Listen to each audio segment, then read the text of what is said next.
Creating a set of questions or activities in Poll Everywhere is fairly simple.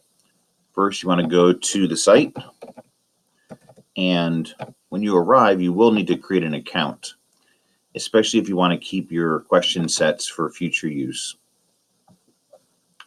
So your polls will all be located in one place. And as you can see, I've got a couple sets here already created. I'm going to create a new set though, which is where you would start. So new group, we'll give it a name. If my students had just recently completed the Outsiders, I want to ask some questions to get some discussion started there. So by clicking on Add Activity, here are your options.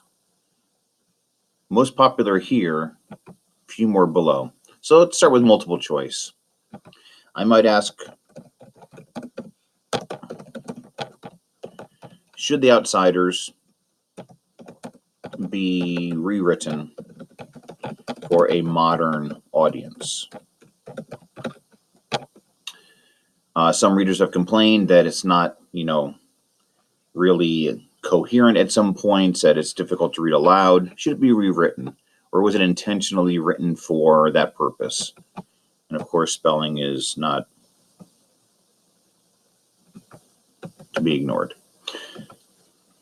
So simply yes, no, simple as that. So that activity is done. And again, this is just the starting point for a conversation.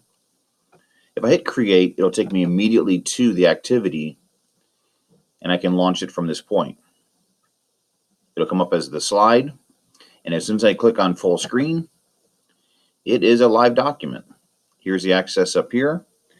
I have a couple devices near me that were logged onto my account, and both devices now have this exact question displayed. So I'm going to vote on one, instantaneous results. And again, if you want, you can always mask these. I'm going to vote on the other. And if I hit show responses, tied up 50-50. Simple as that. So let's go add some more questions to the same question set. Might want to ask a word cloud activity. Collect some ideas from students regarding, say, what adjective best describes Ponyboy. And this would allow students to create a word bank. Now again, if I hit create, that's going to take me right to the activity. If I'm going to hit add another activity and just instantly go there. So I'm going to go and maybe do a ranking activity. So under more, ranking, I might ask, instead of Ponyboy, who would be your choice for this book's narrator? I could simply ask that in a survey question, have the kids each type in, one name, or just vote on one name. But instead, I'm going to give them multiple choices, which they can then rank from the highest. This person is one I would choose to be the narrator, to the lowest, least likely to be chosen as the narrator.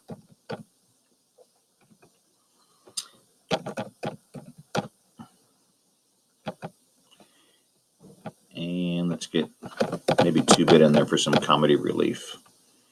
And there would be that activity. Now again, I'm going to hit create just to show you how it's going to look on the slide itself.